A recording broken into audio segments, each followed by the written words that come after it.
Let's get to that conversation about what is playing out in the PDP. We've been joined in the program by a very familiar face. In his introduction, the publisher of Erosion magazine, PDP chieftain and presidential candidate in the last election, Mr. Dele Momodu. Good morning, sir, for coming on the program. Good morning. Now it's Abuja today. Good to see you. Tomorrow is the day that a lot of us will be reminded again after what played out in 1993. But before we go there, because I know that you have a front row seat as far as the conversation of June 12 is concerned. So there's no way we'll have this conversation without talking about it. But let's talk about the immediate wrangling that we've seen within your political party. I know you've spoken a lot about this, but there's a new development. And that new development has a bit of potential that can be both productive or destructive in the sense. Concerned PDP stakeholders led by Wike, and they are not mincing words. They are saying this time, let's be very clear, we will not agree to anything that the zoning, there must be zoning in the presidency. It must be zoned to the south on one hand. On the other hand, Samayahu must remain the National Secretary of the People's Democratic Party. Because in my view, it looks like if that is not done, then another layer of trouble would have started. What do you make of this, sir? How does it all sound in your ears? It sounds preposterous. It sounds ridiculous that one man who should be busy in Abuja just facing his work. I don't doubt that he can do a good job. I have no doubt that he does a good job. I am not one of those who will even question how much is being thrown at him and how much of it is being spent. That is not my concern today. My concern is that the APC-led federal government is allowing Wike to go on rampage, because ordinarily what Wike is doing is clearly being done with the backing of those at the very top. It's a rehash of what is done in Rivers State with the man he helped install as governor, despite promises by him in the past that when he leaves as governor, he will never dictate to the new governor. A major crisis of monumental dimensions was orchestrated, was aggravated in Rivers by one man. And we all sat that there watching until they had to declare a state of emergency, just because one man would not agree to go away quietly as a former governor. I've never seen anything like it. It's unprecedented in the history of Nigeria. Even the president, the incumbent president, Bola Ahmed Tinubu, who has held Lagos since 1999 to date, has not been as audacious as Wike. In fact, right now, it's looking like we have two presidents in Nigeria. Wike can do anything. Yesterday, I listened to the president of the Federal Republic of Nigeria, the commander-in-chief, calling fellow Nigerians busybodies. You interpreted it as naysayers. Naysayers is still far better than busybodies. Nigerians, we are calling Nigerians busybodies. Bystanders. Who is a bystander in his own country? Because of one man, Wike. And of course, if you were in Wike's shoes, you will dance more than he danced yesterday. I saw the expression on the faces of the audience. They looked captured. They looked befuddled. They looked like, hey, What is our country turning into? The man was dancing because he launched a conference center built at a stupendous cost of 30-something billion, according to the reports. So if you are talking about PDP, PDP has no other problem than a few desperate politicians who want to hold power by force. Who is Wike to dictate to a party where its presidential candidate should come from? I've never heard it before. Yes, you can discuss it. Even the last election in which he participated, he was the one who brought the governor of Benue at that time, Samuel Otto. And within them, they threw the race open. That's why people like us bought the form. That's why we participated. And after he lost, he has never been consolable. Once he lost that election, he lost everything. And since then, he himself has known no peace, because when a chicken perches on a rope, the rope is uncomfortable, the chicken itself is rocking uncomfortably. So that is what is going on. So saying Samaya, who is this, that I'm not interested, you are saying maybe PDP would enter maybe its final run. Or maybe, perhaps, the undertakers are already within PDP. They provided the coffin. They are just waiting for the corpse. Now, Chief Momodu, you are a major, PDP stakeholder, and I doubt that you were at that meeting on Monday. And some would say you are one of the few voices of reason left in the PDP. But you granted an interview recently where you said your soul has left the PDP, only your body remains. And, the defections continue, and hints at defections are continuing. We've heard commentary that has dominated the headlines from Mr. Segun Showumi, PDP governorship candidate in Ogun State in the last election. So the question is, are you leaving the PDP? And if you're leaving the PDP, are you considering joining the coalition? I am not a major stakeholder in PDP. Today, there is only one major stakeholder in PDP, and that's from Wike. There is none other. All former governors, current governors, he has insulted them, black and blue. He doesn't care. And they've all taken it with uncommon equanimity. But to call me a major stakeholder, no. I've always been a conscience of reason in PDP. I'm a technocrat. I'm a professional. I have a job. Politics for me is part-time. In fact, if the miracle will happen, it should be that politicians in Nigeria must first of all present their credentials, show us what work they've done before, the businesses, the empires they have built before they come. So what is happening is that there are too many people who live virtually on politics in Nigeria, and so it makes it so difficult for them to understand, to appreciate the suffering of the ordinary people of Nigeria. Nobody is talking about governance again in Nigeria. They are campaigning. Yesterday, I drove through Akure, and I already saw campaign offices of Mr. President.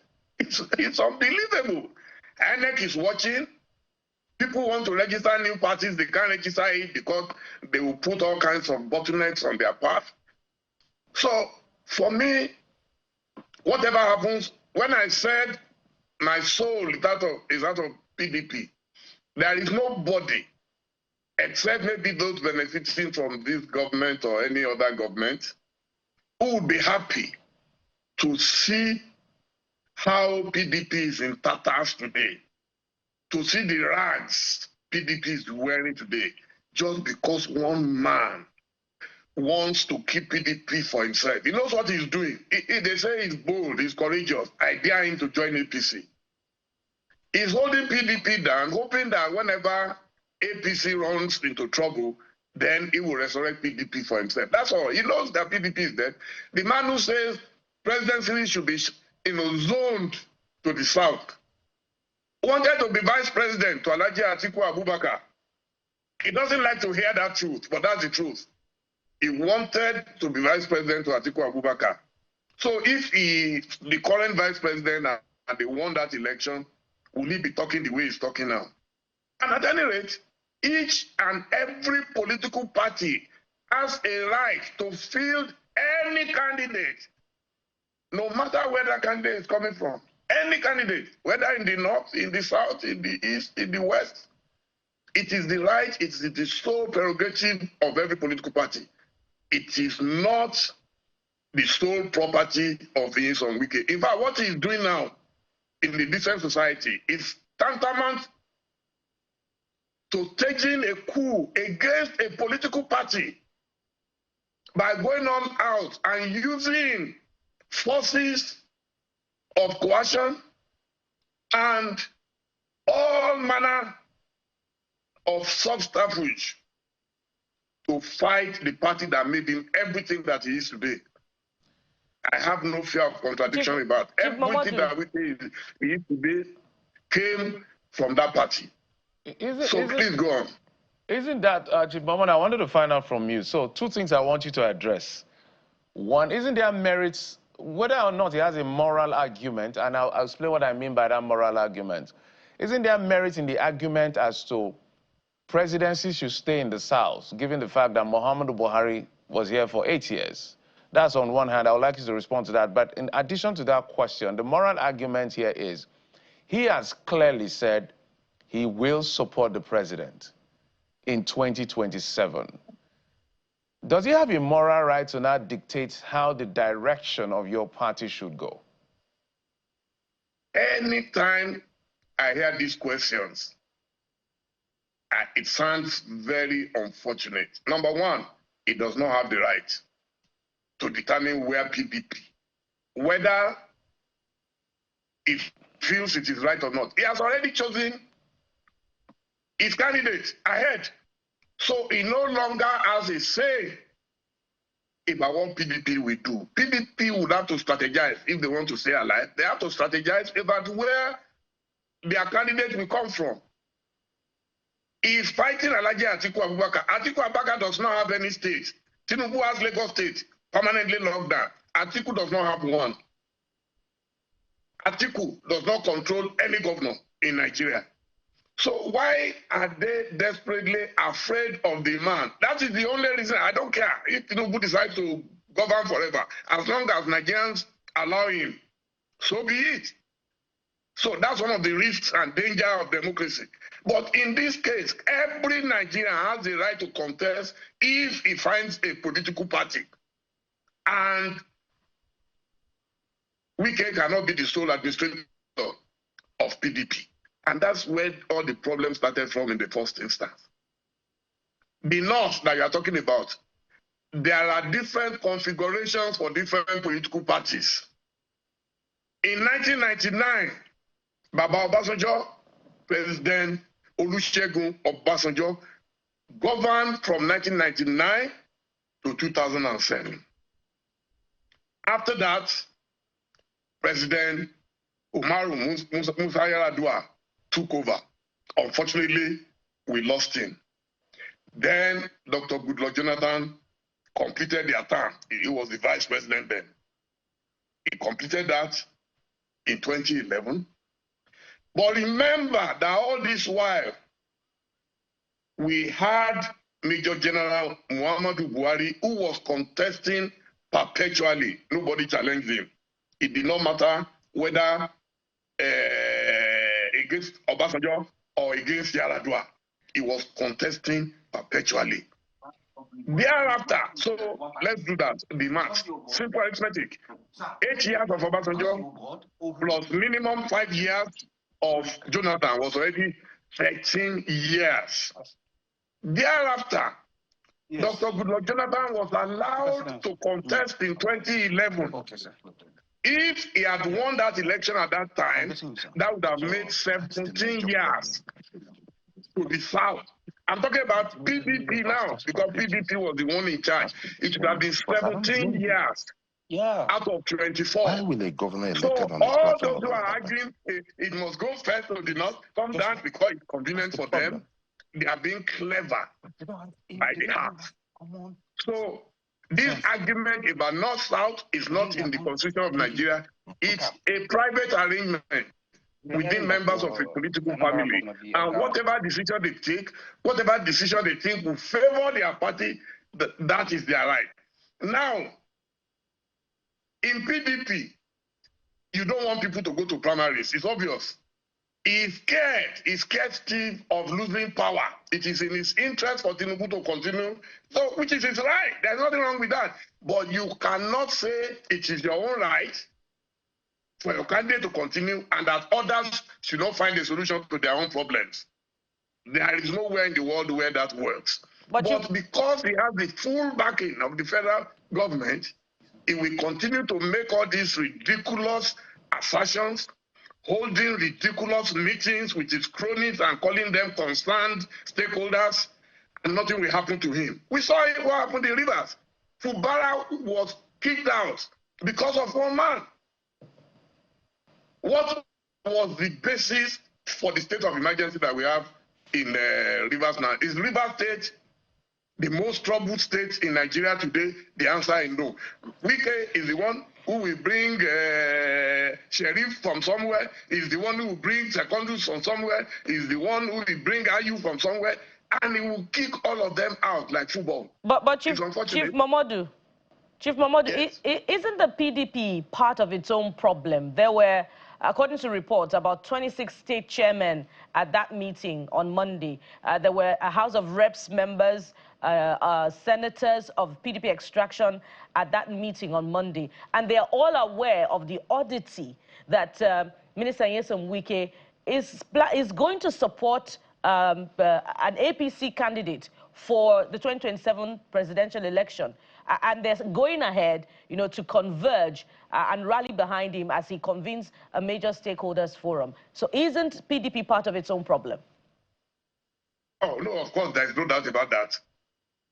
If governors who have not even spent 2 years are voluntarily decamping to APC, don't you know something is wrong somewhere? Something is wrong with our politicians. That's why I told you I'm not a major stakeholder, and I don't want to be a major stakeholder. All I want is that this democracy, and I'm very happy that this interview is taking place a date of June 12th, so that if we still have any iota of conscience left, we will know that we have damaged this democracy.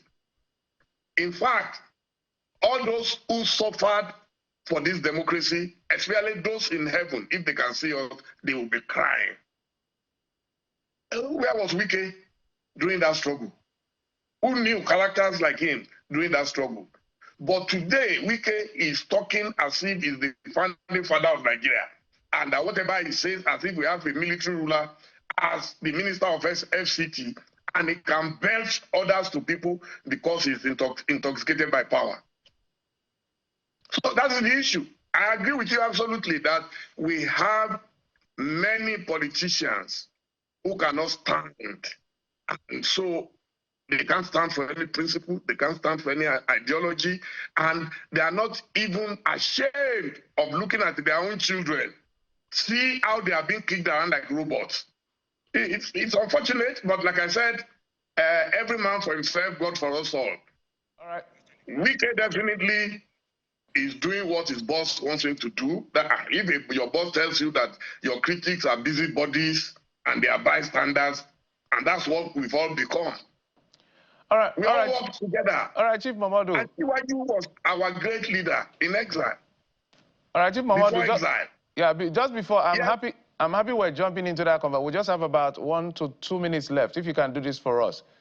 What should we be reflecting on as far as June 12 is concerned? Is that, I've told you, we've damaged this democracy, and I hope we've not damaged it beyond repairs. Because the audacity, the effrontery of this set of politicians, whether at the executive level, the legislative level, the local government level, is totally unbelievable.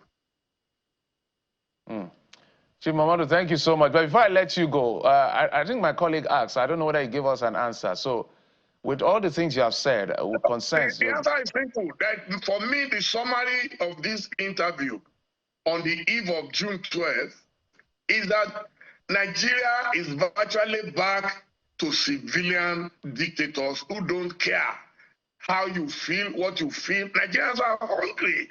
Okay. All right, Chief, so before we let you go, are you staying with the PDP? Fayose has said, rather than join the APC, he will retire. Showunmi says maybe he's on his way. I definitely won't join. I definitely won't join APC. That one is out of the question. If I wanted to join APC, I won't be speaking to you the way I am this morning. I'll be giving genuine excuses like everyone else who wants to join, but they are not bold enough to say so because they are weighing their options. I'm not weighing any option. My soul is totally out of it. I cannot sit in a room where one man will dictate to adults, able-bodied adults who have worked all their lives, and say that he is the Lord of the Manor. I will not be in that room. Okay. The fight continues, apparently. Chief Dele Momodu, chieftain. I know you say you're not, but we'll still call you a chieftain because you were a presidential aspirant. So you hold a stick. You can give me any nomenclature. Yes, no you have a seat on the table, Chief Momodu, and may opposition survive so that we'll have a robust democracy. Thank you, sir, for coming on the program. Nigeria will survive. No problem. Thank you.